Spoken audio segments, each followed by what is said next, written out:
memberikan ruang terhadap dialog, memberikan ruang terhadap negosiasi. Tidak hanya terhadap aspek Islamis juga, ya. Kelompok yang lain yang sekuler itu juga memberikan ruang nggak kepada dialog dan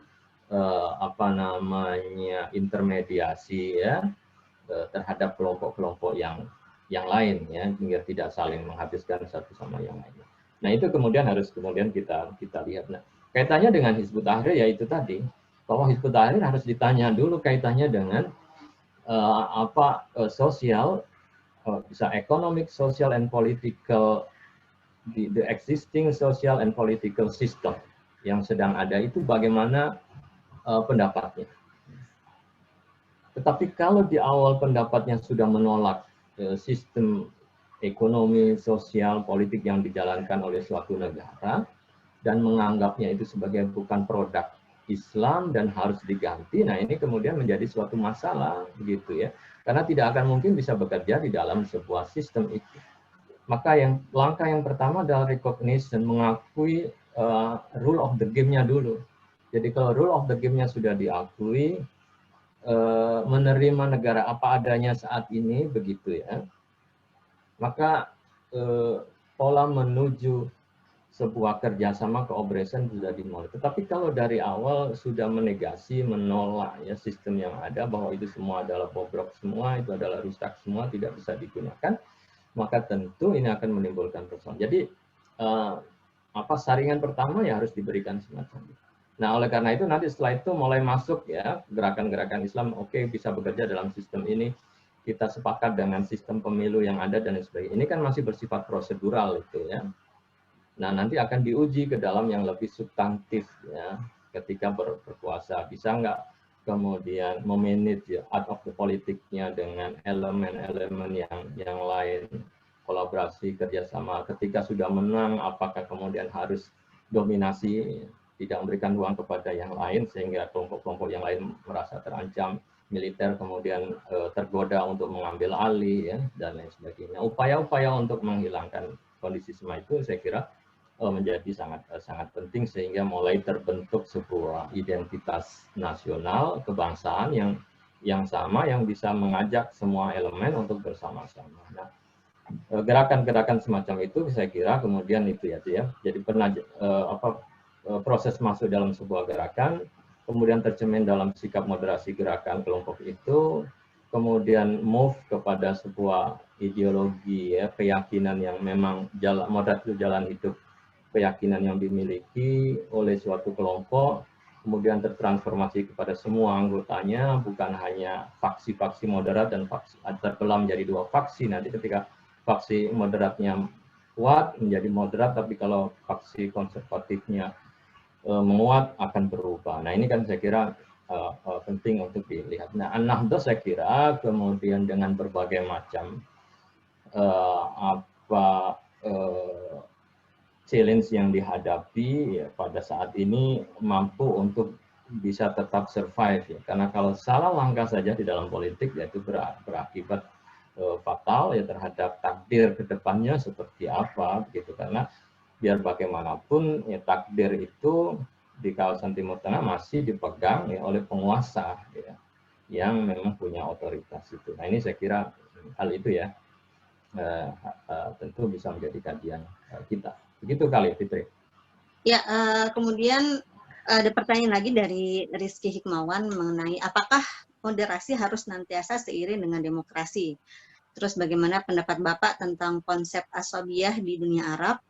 Apakah sejalan dengan semangat demokratisasi di Timur Tengah atau justru bertentangan dengan sehingga menghasilkan konflik lanjutan di beberapa negara seperti Libya maupun Suriah?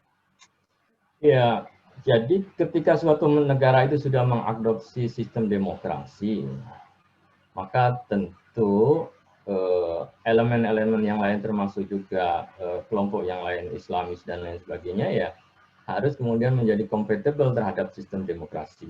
Jadi itu sebagai cara untuk memanage suatu negara. Jadi sikap itu menjadi penting. Tapi kalau nanti dalam bagaimana kemudian moderasi dalam suatu negara yang monarki, ya, tapi kan dalam monarki itu kan dalam sistem pemerintahannya, ya, Sementara aspek-aspek demokrasi kan bisa dijalankan ya, ada sirkulasi kepemimpinan yang lewat parlemen dan lain sebagainya. Nah itu nampaknya juga kita harus perhatikan. Dan tentu kemudian demokrasi yang dimaksud bukan kemudian semua adalah kaitannya dengan liberal demokrasi begitu ya, tetapi tentu demokrasi yang memperhatikan nilai-nilai lokal begitu. Jadi kalau nilai-nilai lokal itu aspek budaya Islam menjadi kuat dominan dan menjadi bagian dari kehidupan masyarakat ya artinya harus diakui eksistensi itu begitu. Tapi bagaimana itu bisa menjamin juga kelompok-kelompok yang lain gitu, kelompok minoritas ya, berbeda agama mungkin, suku dan lain sebagainya. Nah, asobia yang berkembang di Timur Tengah itu memang asobia itu menjadi aspek penting untuk konsolidasi penguatan ya terhadap sebuah rejim. Hanya saja kemudian dengan asobia itu sirkulasi elit itu menjadi terbatas kepada suku, kelompok-kelompok tertentu saja begitu ya. Nah ini saya kira kemudian secara demokratis memang tidak sehat ya ketika bisa saja elitnya adalah dari kelompok minoritas, tetapi karena kesukuannya sangat kuat, ya didukung oleh militer yang begitu kuat, maka cenderung lebih represif ya terhadap kelompok yang mengancam eksistensinya. Gitu. Jadi pada satu hal ya asobia itu harus bisa ditransformasi menjadi nasionalisme gitu ya yang memadai semangat suatu kebangsaan. Dan nasionalisme itu tentu bukan nasionalisme yang ultranasionalisme yang bisa mengancam kepada negara-negara lain, tetapi bagaimana bisa mereka dalam pergaulan internasional bisa bekerja sama begitu. Jadi memang pada level-level tertentu ya asobia itu ya harus mengalami transformasi ya dan butuh waktu memang ya dalam kondisi. Tapi ketika mereka bisa bekerja sama ya dengan kelompok lain yang berbeda ideologi, berbeda etnisnya mungkin sukunya, ya, tetapi dalam bingkai kesatuan suatu negara. Nah ini menjadi sangat penting. Tapi perubahan-perubahan itu saya kira tidak bisa secara drastis harus diganti ya, karena itu juga akan menimbulkan masalah tersendiri begitu ya. Jadi kalau di masyarakat yang rejimnya cukup kuat ya, monarkinya sistemnya sangat kuat, biasanya pendekatannya lebih kepada memang kepada good governance, bagian pengelolaan yang baik, kemudian transparansi, kemudian tidak ada diskriminasi, walaupun namanya diskriminasi ya selalu ada ya, terutama di negara suatu komunitas yang asobia itu menjadi sangat penting ya. Kemudian dari Alif Dian Pratama mengenai post-Islamisme, beliau mengaitkan dengan post-Islamisme di sini Muslim Brotherhood, yang menurut Asef Bayat dianggap kelompok yang paling moderat dan pro-demokrasi. Namun untuk ukuran iklim politik di Timur Tengah justru dianggap ancaman terhadap status quo, sehingga terkadang kemudian gerakan-gerakan post-Islamis sendiri seolah dipaksa untuk meradikalisasi dirinya sendiri disebabkan oleh standar ganda yang dimiliki oleh negara status quo di Timur Tengah atau juga Amerika sendiri. Nah, kemudian pertanyaan bagaimana Mas Yon melihat realitas dan fenomena ini? Bukankah akhirnya kampanye demokrasi dari Amerika seolah-olah terdengar hanya sebagai jargon kosong? Kemudian bagaimana masa depan kelompok moderat seperti MB di Timur Tengah khususnya di Mesir? Apakah terjadi dialektika antara generasi muda dan generasi tua untuk mereposisi kedudukan mereka terhadap pemerintah As-Sisi demi kelanjutan gerakan mereka, atau justru mereka semakin terradikalisasi karena tindakan represif As-Sisi? Ya, jadi saya kira ketika melihat demokrasi itu kita tidak harus melihat mencontoh Amerika ya, karena Amerika kan bukan contoh yang terbaik, bukan contoh baik untuk demokrasi khususnya di Timur Tengah. Jadi apa yang dilakukan di Timur Tengah oleh Amerika itu kan tidak mendorong demokratisasi, tetapi democratic exceptionalism, bahwa demokrasi itu tidak cocok buat orang-orang Timur Tengah.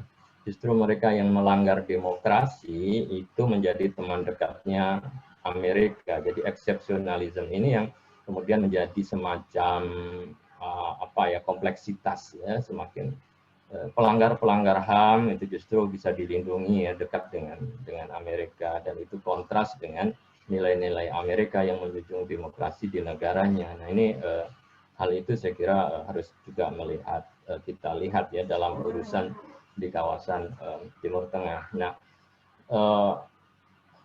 contoh IM ya yang mungkin Asef Bayat ya, kalau melihat dari ya, sejarah perubahan transformasi IM yang sudah sedemikian rupa ya, dilarang, kemudian muncul dalam gerakan sosial ya di masyarakat ya, dalam pendidikan, kemudian juga sebagian dari mereka masuk di dalam parlemen ikut dengan partai yang lain atau berkoalisi dengan kelompok sekuler dengan membentuk partai wasat ya, Hizbul Wasat itu yang mereka ada di situ, menunjukkan pribadi-pribadi yang moderat, tetapi di dalam hal perjalanannya ini kan saya kira terkait dengan kesiapan ya di dalam berdemokrasi, dalam menjalankan suatu strategi dalam politik itu, maka moderasi itu memang juga memperlihatkan sikap ya, bagaimana suatu sikap kelompok organisasi terhadap hambatan-hambatan yang dihadapi berkaitan, apakah itu hambatan berkaitan dengan elektoral gitu ya. Jadi bisa saja kelompok Islamis itu tidak sukses di dalam hal pemilu, hasilnya jeblok, tidak didukung. Apakah kemudian itu akan mengubah strateginya? Sepertinya tidak cocok. Dia akan mengubah cara jalan yang lain dengan cara yang lebih shortcut ya di dalam berkuasa. Kemudian hambatan yang non-elektoral itu juga harus diperhitungkan, termasuk juga hubungan pertempuran kekuasaan pasca elektoral itu, karena itu belum selesai ya. Jadi banyak juga kelompok-kelompok yang melihat bahwa elektoral itu bukan satu-satunya justifikasi, tetapi justru hubungan pasca elektoral itu yang bisa dijadikan sebagai pegangan, karena ya ketika kelompok Islamis mendapatkan suara terbesar, menjadi presiden, memegang kekuasaan ya, stigma tentang Islamis itu biar bagaimanapun juga ada ya. Jadi ya mulai muncul penentangan ya, demo di mana-mana ya, karena mengundermine, tidak mempercayai tentang kemampuan mereka di dalam hal mengelola negara. Oleh karena itu ya, dalam kondisi seperti itu maka akomodasi ya, merangkul kelompok yang lain ya untuk bisa diajak ya di dalam sebuah koalisi itu menjadi sangat penting, dan tidak harus memaksakan pada saat itu harus berkuasa, karena ini kan menyangkut masalah membangun trust ya, kepercayaan yang butuh waktu yang sangat lama ya, membangun kepercayaan dengan pihak militer ya, kelompok sekuler ya, dan lain sebagainya. Nah itu kalau itu sudah secure, maka ya disitulah bisa terjadi. Tetapi kan apa yang kemudian terjadi di Mesir ya bisa menjadi semacam political learning ya, untuk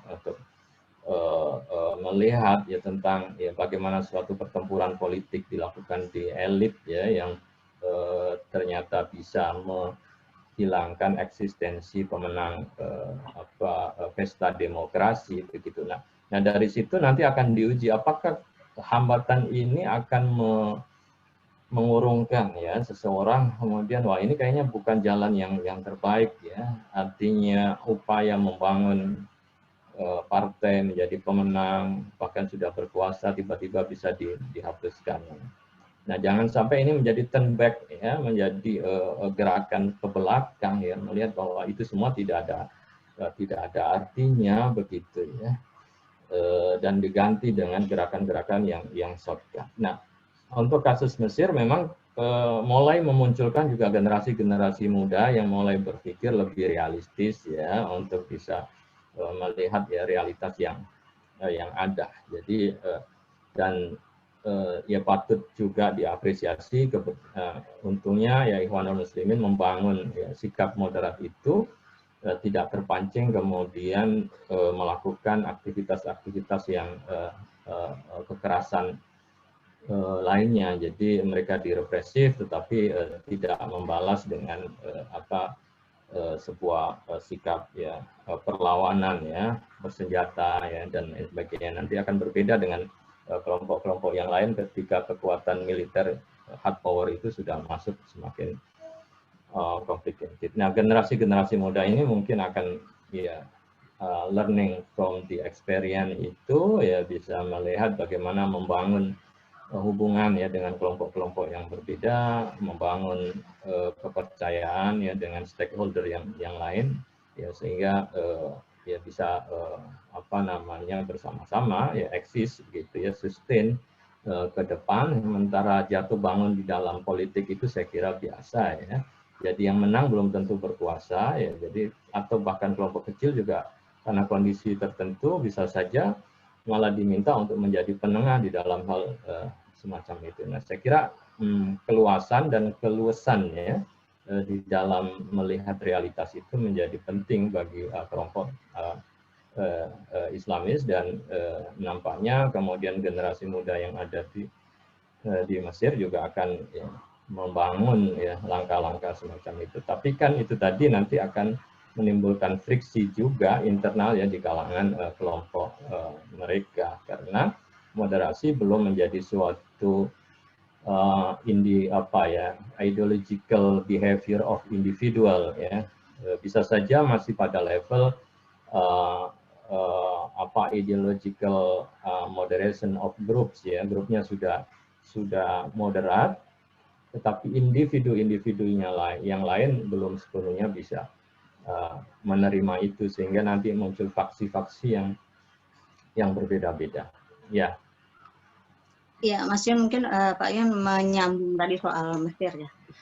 Kalau kita lihat misalnya secara sejarah politiknya di Mesir itu kan IM sendiri kan lama ya bekerjasama dengan sosialis, independen. Intinya sih sebenarnya kalau saya lihat melakukan sejumlah langkah-langkah moderasi gitu yang signifikan.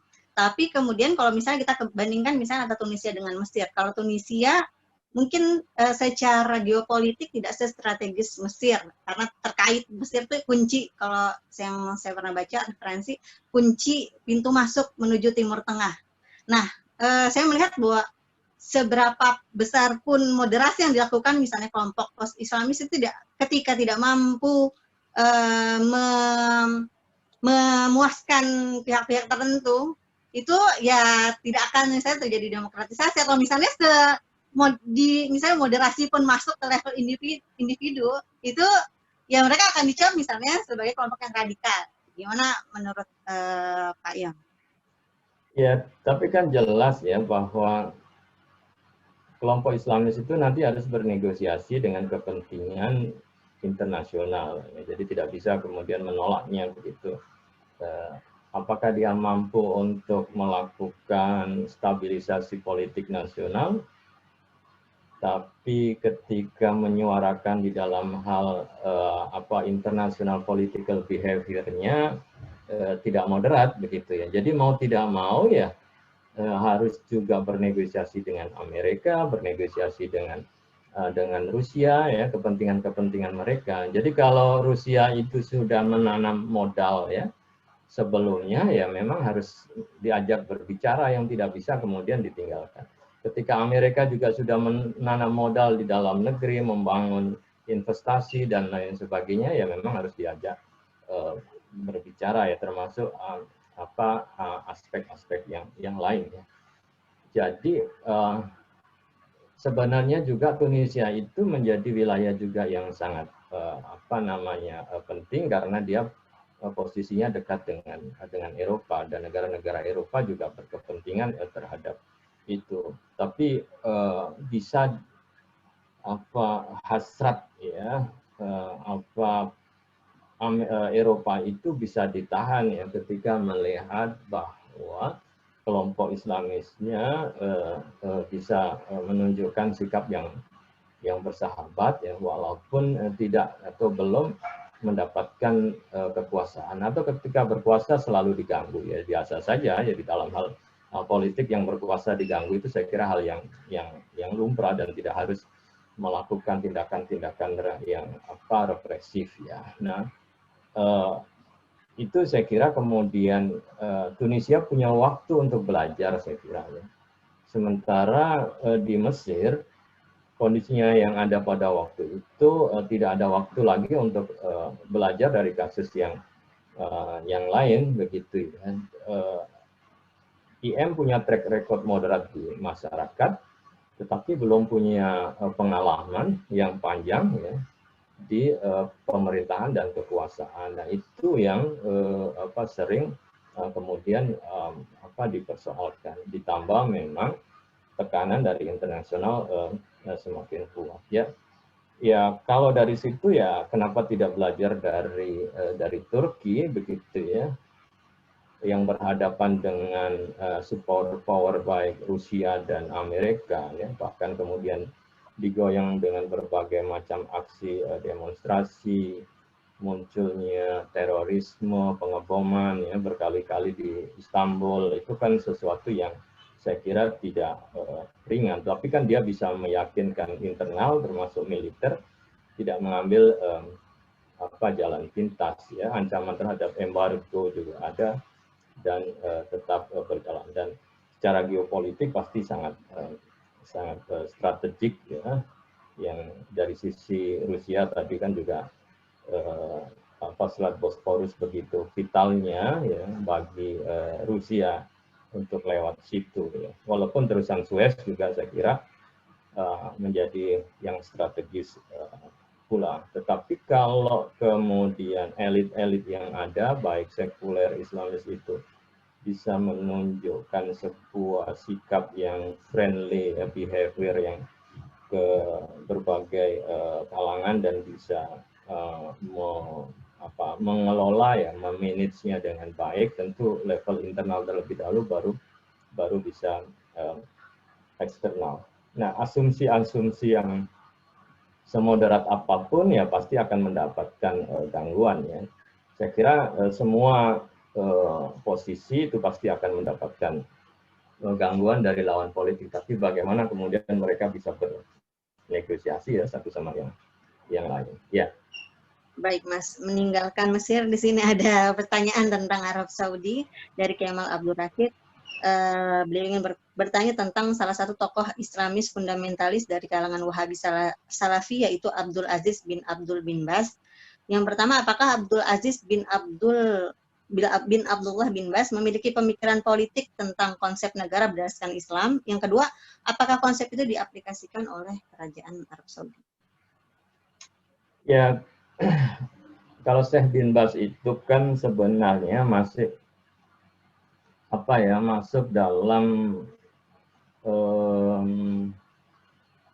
petugas negara gitu ya. Dari sisi ya sejarah kolaborasi ya antara pendahulu mereka dari kelompok Salafi Wahabi yang itu diadopsi oleh negara. Tetapi pada hakikatnya mereka kan sangat tergantung kepada negara kekuasaan. Jadi politik itu sebenarnya ya diserahkan kepada raja. Jadi yang berpolitik adalah raja. Jadi selama raja itu masih menjalankan ibadah wajib ya, masih sholat, maka harus ditaati, kan prinsipnya seperti itu, dan tidak akan mengutak-atik atau mengkritik ya terhadap perilaku politik yang dilakukan oleh kerajaan, karena kerajaan yang punya otoritas politik. Jadi saya kira kesepakatannya adalah lebih kepada itu. Jadi masalah agama serahkan kepada kelompok Syekh ya, termasuk di dalamnya ada bin Baz. Kalau masalah politik ya serahkan kepada kerajaan dinasti yang berkuasa. Jadi terjadi mutual collaboration ya. Jadi satu sama lain saling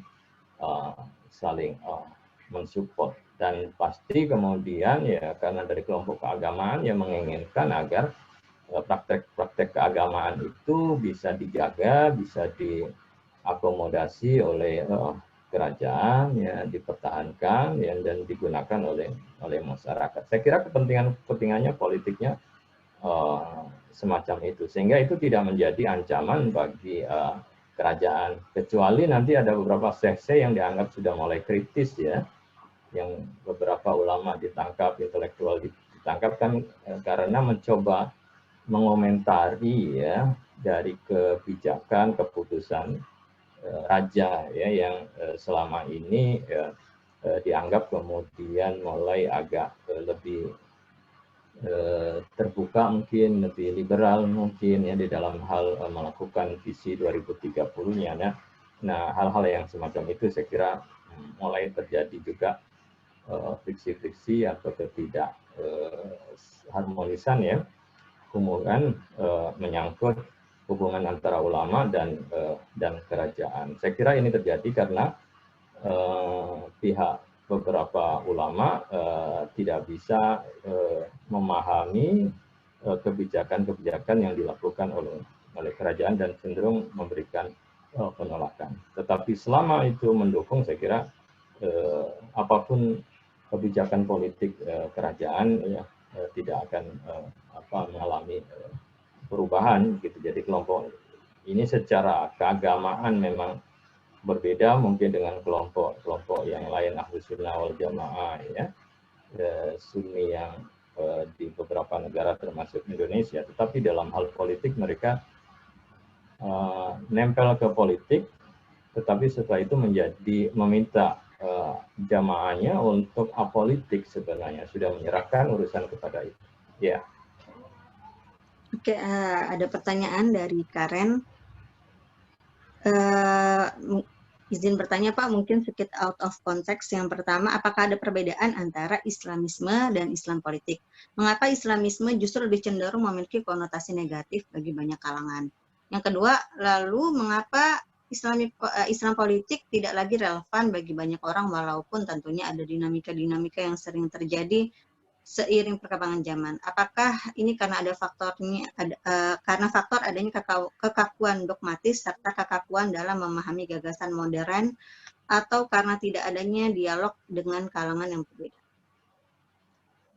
Ya, saya kira juga menarik untuk dilihat bahwa apabila dialog itu sudah terputus, ya, ketika di antara mereka, nah ini yang bisa menimbulkan semacam stigma negatif ya.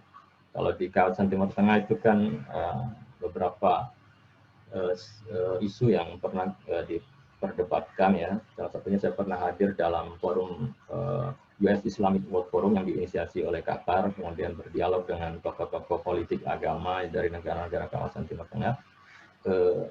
Ada sebuah kesimpulan ya yang diambil bahwa rendahnya kepercayaan di antara elit-elit nasional mereka, terutama kalangan Islamis dan kalangan sekuler, karena ada asumsi bahwa kalangan sekuler itu melihat bahwa kelompok Islamis itu tidak paham tentang demokrasi, jadi tidak capable of doing demokrasi. Sementara sebaliknya kelompok Islamis menganggap bahwa orang-orang sekuler itu tidak paham terhadap agama dan nothing about the religion. Jadi tidak tahu sama sekali tentang agama. Jadi sharp distinction-nya terjadi sedemikian rupa.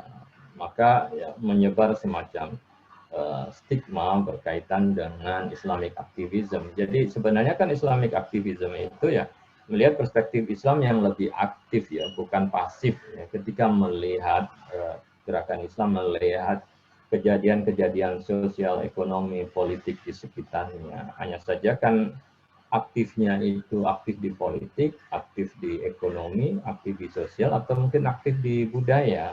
Nah, ketika aktif di politik itulah yang berkaitan dengan power struggle itu yang sering menimbulkan gesekan, dan gesekan itu dipelihara menjadi suatu hal yang permanen, permusuhan yang permanen yang seakan-akan tidak selesai. Padahal kalau ada dialog itu bisa diselesaikan dan tidak semua harus the winner take all ya, tetapi kan harus menyisahkan ya kepada mereka yang pada posisi yang kalah dan tidak diopresi ketika tidak berada tidak dalam kekuasaan. Nah, Islamic politik sebenarnya memberikan panduan bagaimana berpolitik ya sebagai kewajiban moral begitu ya yang harusnya memberikan panduan bagaimana high politik itu dijalankan begitu dan tidak harus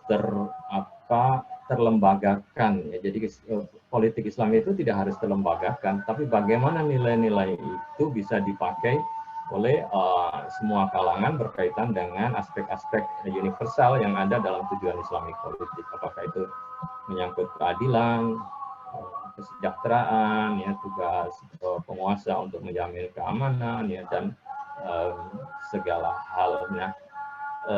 Islamic politik itu ya bisa saja tidak hanya dijalankan oleh kelompok Islam, oleh gerakan-gerakan Islam ya, dalam bentuk ideologi, tetapi bisa saja diadopsi nilai-nilai universalnya oleh semua kelompok. Jadi tidak hanya menjadi monopoli ya suatu kelompok tertentu, bahkan sekte keagamaan tertentu. Nah ini ya tentu ya kalau saya melihat bahwa Islamic politik itu sebagai pendidikan politik ya, lebih kepada pendidikan politik, sementara yang Islamic activism dalam bentuk gerakan Islam politik itu ya sebagai political praxis ya dalam hal menjalankan, sehingga boleh jadi variasi dan spektrumnya itu luas gitu, ada yang sangat ekstrim, ada yang kemudian bergerak ke moderat ya, tergantung challenge, hambatan-hambatan yang dihadapi. Saya kira ya seperti itu ya. Ya Pak, mungkin 2 pertanyaan terakhir Pak terkait dari Farti. Yang pertama mengenai di manakah posisi NU dan Muhammadiyah di Indonesia dalam gerakan Islam? Berada dalam kategori Islamisme, post-Islamis, atau di luar itu? Jika di luar itu disebut apakah tipe kelompok keagamaan kultural yang juga memiliki amanah itu? Kemudian yang terakhir, bagaimana menurut dari Casif, bagaimana menurut Pak Yon mengenai pandangan Basam TV yang melihat kelompok Islamisme masih merupakan ancaman, dan kemudian ia merekomendasikan sivil Islam seperti yang diteliti oleh Hefner. Ya, jadi saya kira kalau melihat NU dan Muhammadiyah itu kan sudah mengalami sebuah perubahan ya. Jadi ada proses yang dilakukan. Bahwa NU dulu adalah partai politik begitu ya. Muhammadiyah memang tidak masuk dalam sebuah praktek politik praktis ya. Dari awal memang setia dengan model pendidikan dan kegiatan sosialnya. Tapi kan pada kurun waktu tertentu Muhammadiyah kan juga berkelindan dalam politik Orde Baru ya, termasuk penguasaan aspek-aspek keagamaan di zaman Pak Harto ya, ketika Muhammadiyah cukup bisa memanfaatkan Departemen Agama yang menjadi bagian dari strategi politiknya begitu ya. Nah, kalau melihat dari hal yang semacam itu, memang NU kemudian tidak menjadi pilihannya begitu ya, tidak membangun sebuah post-Islamisme dalam hal politik ya, tetapi justru menguat dalam civil society. Jadi di dalam hal melihat kompleksitas dan juga persoalan-persoalan yang dihadapi, memang kemudian keluar ijtihad ya, hambatan-hambatan yang ada. Ada yang partai politik akhirnya kemudian metamorfosis dalam bentuk post-Islamisme seperti AKP di Turki. Ada kemudian yang menarik dari politik sama sekali ya. Mungkin ada beberapa kelompok ya, Fethullah Gülen katanya termasuk yang apolitik ya, tapi itu dicurigai justru bermain di dalam sistem. Kemudian NU tidak memperkuat post-Islamismenya, tetapi kemudian civil society yang dikembangkan termasuk dengan Muhammadiyah. Ya, tetapi tentu tarikan-tarikan ke politik menjadi sangat kuat ya, karena untuk kepentingan elektoral sangat diperlukan ya. Oleh karena itu banyak juga kelompok yang tidak mau ditinggalkan atau istilahnya disapi ya dari organisasi itu. Jadi kalau seperti PKB kan pasti keinginannya bahwa NU ya politik ya, NU dan PKB, PKB dan NU kan gitu ya, untuk memperjuangkan kepentingan mereka. Tetapi ya menjadi hambatan dan saya kira tantangan tersendiri ya bagi perjalanan ke depannya, karena suatu saat gerbongnya akan ditarik ke dalam politik praktis dan untuk kepentingan-kepentingan sesaat ya, tapi suatu saat kemudian harus bergerak lagi pada rel tersendiri sebagai civil society, mengajarkan pendidikan-pendidikan politik ya, berfungsi sebagai guru bangsa yang mengayomi semua, tidak terlibat di dalam politik praktis secara umum. Tapi kan tarikannya semacam itu. Nah, saya kira dua-duanya menjadi suatu pilihan, ya, either bergerak menjadi post-Islamis atau kemudian memperkuat civil society. Ya. Jadi kalau hanya civil society, kemudian dari sisi tidak ada aspirasi politik yang disalurkan, itu juga saya kira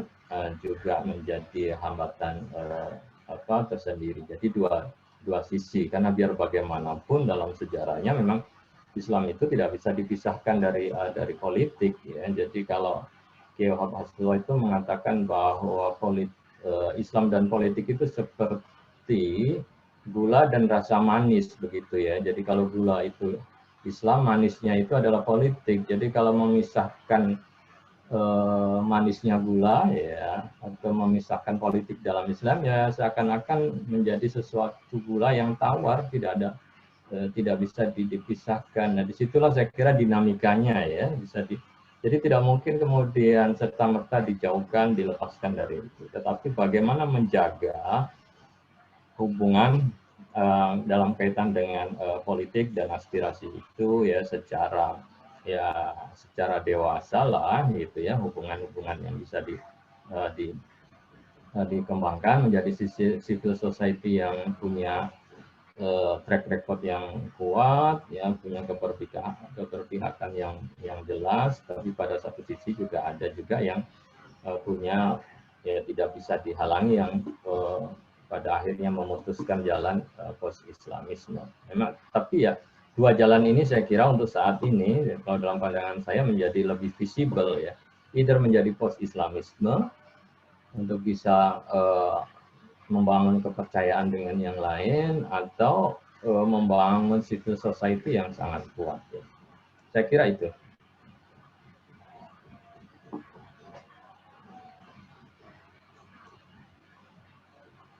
Masih ada lagi, Pipin? Terkait Basam TV tadi, Pak? Ya, tadi itu. Jadi, ketika kepercayaan itu sudah terbangun dengan baik, ya, jadi civil society bisa menjadi jalan untuk menyalurkan, atau transformasi menjadi post-Islamis, begitu ya, untuk bisa meredam.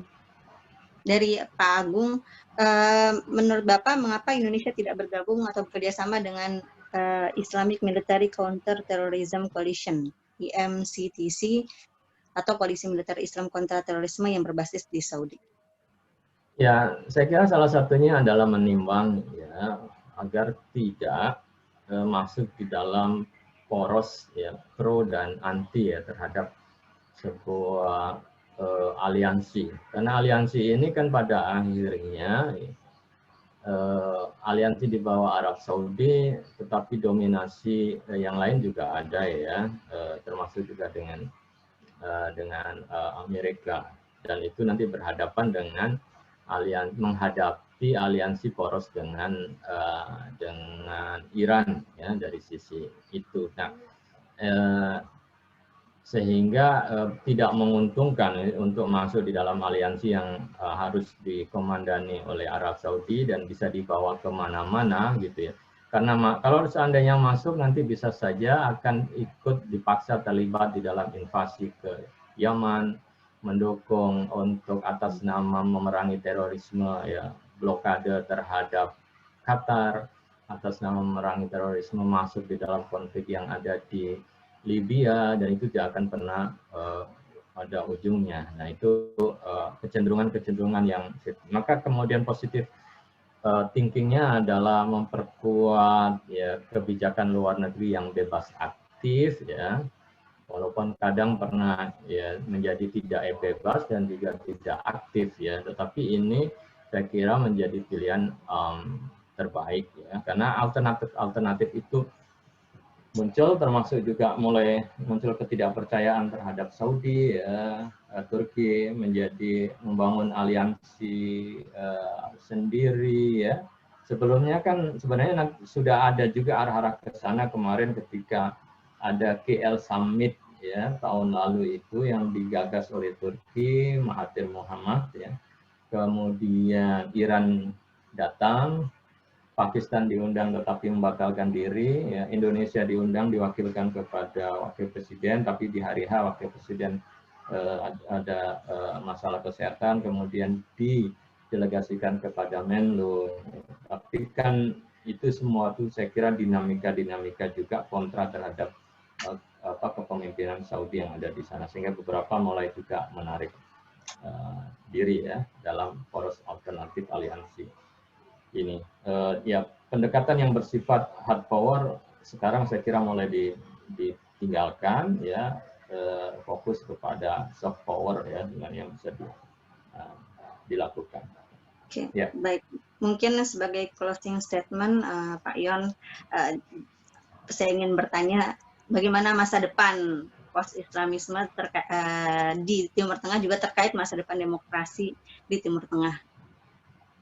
Ya, saya kira ini berkaitan dengan kedewasaan aktivis-aktivis Islam ke depan untuk membangun sustainability dalam sebuah gerakan politiknya dan kekuasaan. Kemudian juga tergantung juga kedewasaan dari elit-elit yang lain, baik itu elit sekuler ya atau juga nasionalis yang lain begitu ya. Selama kemudian mereka bisa membangun kesepahaman, ada bridge of understanding di antara mereka, kemudian ada dialog dan mengesampingkan ya, kepentingan kelompok ya secara primordial, mungkin bisa membangun pengikat ya kebangsaan, plus juga bisa mengurangi ketergantungan kepada asing ya. Mereka harusnya sih bisa hand to hand ya, bisa bergandengan tangan bersama ya di dalam hal berpolitik yang lebih enak untuk dilihat, dinikmati begitu ya, ditonton ya. Kalau selama ini kan beberapa menunjukkan politik aktivisme yang ada di sana ya masih ya belum ada ya, belum lagi menunjukkan sebuah daya tarik ya, entertainment ya, yang menghibur orang, tetapi justru banyak menimbulkan persoalan-persoalan gesekan satu sama yang lain. Tapi kalau itu dibangun, saya kira ya, mereka bisa mengintegrasikan kepentingan mereka dengan kepentingan-kepentingan yang lain untuk ya kemajuan Timur Tengah yang lebih baik ya. Jadi ya kuncinya ya harus kemudian bisa